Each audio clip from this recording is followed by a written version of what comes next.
ഇന്ത്യയെ നമ്മള് ഉത്സവങ്ങളുടെ ഒരു നാടാണെന്നാണല്ലോ പറയാറ്. ശരിക്കും അതെ. ഈ രാജ്യത്തിന്റെ ഓരോ മുക്കിലും മൂലയിലും നമുക്ക് തനതായ വൈവിധ്യമാർന്ന ആഘോഷങ്ങൾ കാണാം. അങ്ങനെയുള്ള ആഘോഷങ്ങളിൽ വളരെ സവിശേഷമായ ഒന്നാണ് പടിഞ്ഞാറൻ മരുഭൂമിയിലെ വർണ്ണങ്ങൾ വാരിവിതറുന്ന മരുമഹോത്സവം. ഥാർ മരുഭൂമിയുടെ ഹൃദയഭാഗത്ത് വെച്ച് നടക്കുന്ന ഈ ഉത്സവം രാജസ്ഥാന്റെ സാംസ്കാരിക പൈതൃകത്തിലേക്ക് നമുക്ക് തുറന്നു തരുന്ന ഒരു വലിയ വാതിലാണ്.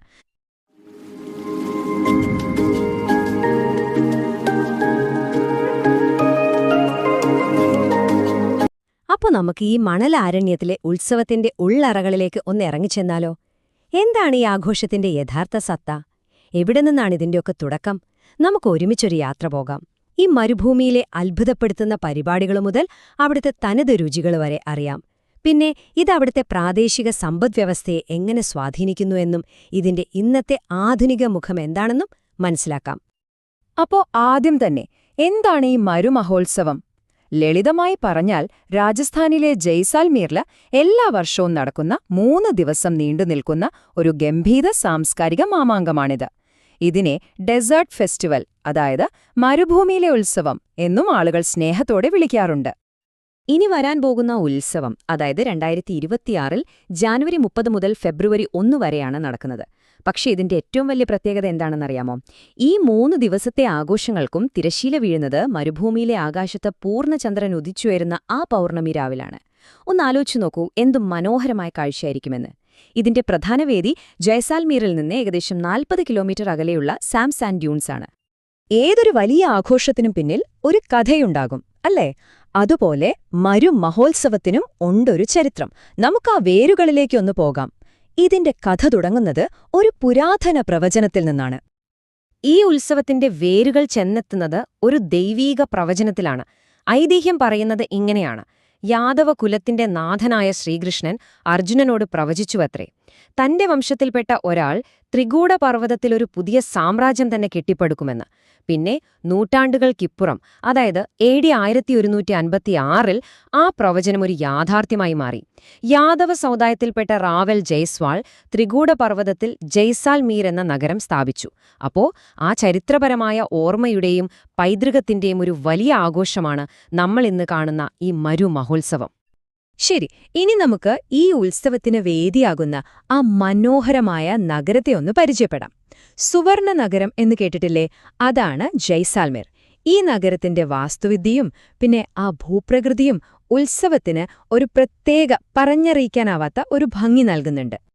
സത്യം പറഞ്ഞാല് ജയ്സാൽമീർ എന്ന് പറയുന്നത് നമുക്ക് മുന്നിൽ തുറന്നുവെച്ച ഒരു ചരിത്രപുസ്തകം പോലെയാണ്. ലോകത്തിലെ തന്നെ വളരെ അപൂർവമായ, ഇന്നും ജനങ്ങൾ താമസിക്കുന്ന കോട്ടകളിലൊന്നായ സൊനാർ ഫോർട്ടാണ് ഇവിടുത്തെ പ്രധാന ആകർഷണം.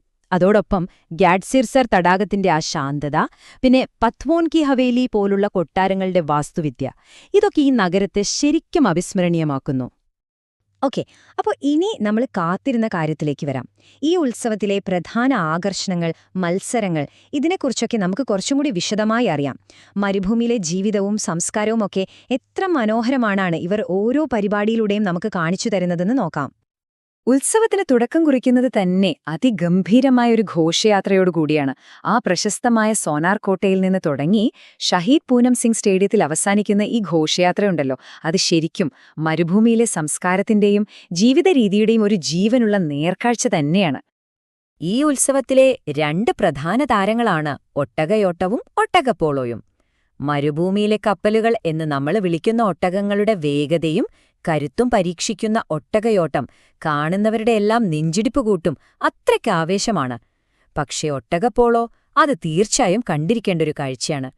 കളിക്കാരന്റെയും ഒട്ടകത്തിന്റെയും ആ ഒരു ഒത്തൊരുമ പരീക്ഷിക്കുന്ന ഈ കളിയിൽ ലക്ഷ്യം തെറ്റുന്ന ഷോട്ടുകളും ചിലപ്പോൾ വഴങ്ങാതെ നിൽക്കുന്ന ഒട്ടകങ്ങളും ഇതൊക്കെ ചേർന്ന് പലപ്പോഴും കാണികൾക്ക് ചിരിക്കാനുള്ള നല്ല വക നൽകാറുണ്ട്.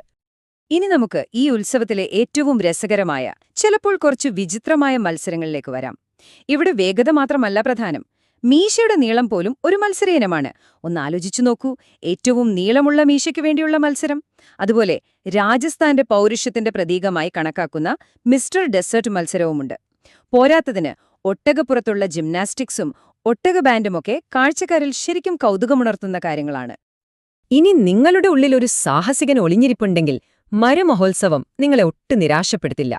ആ മണൽക്കുന്നുകളെ കീറിമുറിച്ച് ചീറിപ്പായുന്ന ജീപ്പ് സഫാരിയുടെ ആവേശവും മരുഭൂമിക്ക് മുകളിലൂടെ ഒരു പക്ഷിയെപ്പോലെ പറന്നുയരുന്ന പാരാഗ്ലൈഡിങ്ങും പിന്നെ ഇന്ത്യൻ വ്യോമസേന ആകാശത്ത് തീർക്കുന്ന വിസ്മയിപ്പിക്കുന്ന പ്രകടനങ്ങളും ഇതൊക്കെ ഇവിടെ നിങ്ങളെ കാത്തിരിക്കുന്നുണ്ട്.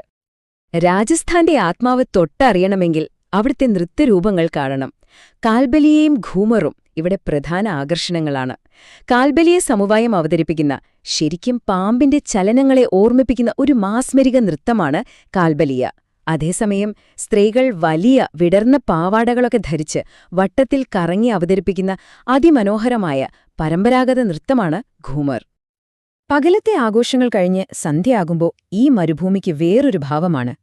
നാടൻ കലാകാരന്മാരുടെ സംഗീതവും കൗതുകമുണർത്തുന്ന പാവക്കൂത്തും പിന്നെ പ്രശസ്തരായ കലാകാരന്മാർ അവതരിപ്പിക്കുന്ന ഗസൽ, ശാസ്ത്രീയ സംഗീത കച്ചേരികളുമെല്ലാം ആ സായാഹ്നങ്ങൾക്ക് ജീവൻ നൽകുന്നു. പ്രത്യേകിച്ച് അവിടുത്തെ പാവക്കൂത്ത് കുട്ടികൾക്കും മുതിർന്നവർക്കും ഒരുപോലെ ആസ്വദിക്കാൻ പറ്റുന്ന ഒന്നാണ്. അപ്പോ ആഘോഷങ്ങൾ മാത്രമല്ല, മരുമഹോത്സവം എന്നു പറയുന്നത് രാജസ്ഥാന്റെ തനത് രുചികളും കരവിരുതുകളും നേരിട്ട് അനുഭവിച്ചറിയാനുള്ള ഒരു സുവർണാവസരം കൂടിയാണ്. ഈ ഉത്സവം കാഴ്ചകൾക്ക് മാത്രമല്ല, നമ്മുടെ നാവിനും വേണ്ടിയുള്ളതാണ്. രാജസ്ഥാന്റെ അപ്രശസ്തമായ ദാൽ ബാട്ടിയുടെ രുചിയറിയാനും വർണ്ണങ്ങൾ നിറഞ്ഞ ബാന്ധിനി സാരികൾ സ്വന്തമാക്കാനും ഇതിലും നല്ലൊരവസരം കിട്ടാനില്ല. കണ്ണാടി പതിപ്പിച്ച കരകൗശല വസ്തുക്കൾ മുതൽ ലോകപ്രശസ്തമായ മൺപാത്രങ്ങൾ വരെ രാജസ്ഥാന്റെ കരവിരുതിന്റെ ഒരു നേർക്കാഴ്ച തന്നെയാണ് ഇവിടത്തെ ഓരോ കടകളും. ഇവിടെ രാജസ്ഥാനിലെ പ്രാദേശിക ഉൽപ്പന്നങ്ങൾ മാത്രമല്ലാട്ടോ കിട്ടുന്നത്. ഇന്ത്യയുടെ മറ്റു ഭാഗങ്ങളിൽ നിന്നുള്ള കരകൗശല വസ്തുക്കൾക്കും ഇതൊരു വലിയ വിപണിയാണ്. ബനാറസിൽ നിന്നുള്ള സിൽക്ക് സാരികൾ, പഞ്ചാബിന്റെ സ്വന്തം ഫുൽക്കാരി, ലക്നൌവിൽ നിന്നുള്ള ചിക്കൻ കാരി, പിന്നെ ബറേലിയിൽ നിന്നുള്ള സാരി വർക്കുകൾ, ഇതൊക്കെ ചേർന്ന് ഇവിടത്തെ ബസാറിനെ ഒരു ദേശീയ വിപണിയാക്കി മാറ്റുന്നുവെന്ന് തന്നെ പറയാം. എന്നാൽ ഈ ഉത്സവം വെറും ഒരു ആഘോഷം മാത്രമല്ല, അതിലുപരി ഈ പ്രദേശത്തിന്റെ സമ്പദ്വ്യവസ്ഥയുടെ ജീവനാഡിക്കൂടിയാണ് ഇത്. മരുമഹോത്സവം പ്രാദേശിക സമ്പദ്വ്യവസ്ഥയെ പല രീതിയിലാണ് സഹായിക്കുന്നത്. ഒന്നാമതായി, ഇത് അവിടുത്തെ കരകൗശല വിദഗ്ധർക്ക് അവരുടെ ഉൽപ്പന്നങ്ങൾ വിൽക്കാൻ ഒരു വലിയ വേദി നൽകുന്നു. രണ്ടാമത്, ടൂറിസം, ഹോട്ടലുകൾ, ഗതാഗത സേവനങ്ങൾ ഇതെല്ലാം ഈ സമയത്ത് വലിയ ഉണർവിലാകും. അതുപോലെ ടൂർ ഓപ്പറേറ്റർമാർക്കും ഗൈഡുകൾക്കും ഒരുപാട് തൊഴിലവസരങ്ങളുണ്ടാകുന്നു. ചുരുക്കി പറഞ്ഞാൽ, മരുഭൂമിയിലെ ഗ്രാമീണ സമൂഹങ്ങളുടെ സാമ്പത്തിക വളർച്ചയ്ക്ക് ഇത് വലിയൊരു താങ്ങാണ്.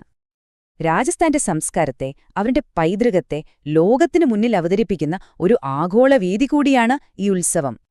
മരുമഹോത്സവം നടക്കുമ്പോൾ ജയ്സാൾമീർ ശരിക്കും ഒരു ആഗോള ഗ്രാമമായി മാറും. ഇന്ത്യയുടെ പല ഭാഗങ്ങളിൽ നിന്നും ലോകത്തിന്റെ വിവിധ കോണുകളിൽ നിന്നും വിനോദസഞ്ചാരികൾ ഇങ്ങോട്ടേക്ക് ഒഴുകിയെത്തും. രാജസ്ഥാന്റെ ആ തനുതായ പൈതൃകം നേരിട്ട് അനുഭവിക്കാൻ അവർക്ക് ഇതിലൂടെ അവസരം കിട്ടുന്നു. ഇത് രാജസ്ഥാൻ മരുഭൂമിയുടെ സംസ്കാരത്തെ ലോകഭൂപടത്തിൽ കൂടുതൽ വ്യക്തമായി അടയാളപ്പെടുത്തുകയാണ് ചെയ്യുന്നത്. തീർച്ചയായും കാലത്തിനനുസരിച്ച് ഈ ഉത്സവത്തിനും മാറ്റങ്ങൾ വന്നിട്ടുണ്ട്. തങ്ങളുടെ പാരമ്പര്യം മുറുകെ പിടിക്കുമ്പോൾ തന്നെ ആധുനികതയെ വളരെ മനോഹരമായി ഇവർ സ്വാഗതം ചെയ്യുന്നുണ്ട്. രാജസ്ഥാൻ ടൂറിസം ഡെവലപ്മെന്റ് കോർപ്പറേഷനും രാജസ്ഥാൻ സർക്കാരിന്റെ ടൂറിസം വകുപ്പും ചേർന്നാണ് ഈ ഉത്സവം ഇത്ര ഗംഭീരമായി സംഘടിപ്പിക്കുന്നത്.